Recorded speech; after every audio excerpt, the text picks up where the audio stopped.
రామ్ చరణ్ బుచ్చిబాబు సన దర్శకత్వంలో తెరకెక్కుతున్న చిత్రం వర్కింగ్ టైటిల్ RC16. ఇక ఈ సినిమా టైటిల్ ను పెద్ది అని ఫిక్స్ చేశారని తెలుస్తుంది. ఇందులో ఎంత నిజముందో తెలియదు కానీ ఈ సినిమాకు ఆ టైటిల్ ఖరారు చేసినట్లు టాలీవుడ్ వర్గాల్లో వినికిడి. అయితే ఈ టైటిల్ విన్న చెర్రీ ఫ్యాన్స్ ఈ టైటిల్ ఏదో తేడాగా ఉందేంటి అంటున్నారు.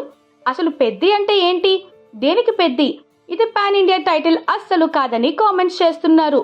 ఇక ఒక సినిమా స్టోరీ ఎలా ఉన్నా ముందుగా జనాల్లోకి తీసుకెళ్లేది టైటిల్. మరి ఈ పెద్ది ఏ రేంజ్ లో జనాలకు చేరువవుతుందో చూడాలి. ఇక ఇప్పటికే ఈ సినిమాలో చెర్రీ సరసన జాన్వీ కపూర్ హీరోయిన్ గా నటిస్తున్నట్లు ఇప్పటికే అనౌన్స్ చేశారు. శివరాజ్ కుమార్, విజయ్ సేతుపతి ముఖ్య పాత్రలు చేస్తున్నట్లు టాక్ వినిపిస్తుంది. ఇక ఈ సినిమాకు AR రెహమాన్ సంగీతం అందిస్తుండగా స్పోర్ట్స్ బ్యాక్డ్రాప్ తో ఈ మూవీ ఉండబోతుందని తెలుస్తుంది. వృద్ధి సినిమాస్, మైత్రి మూవీ మేకర్స్, సుకుమార్ రైటింగ్ సంస్థలు సంయుక్తంగా నిర్మిస్తున్నారు.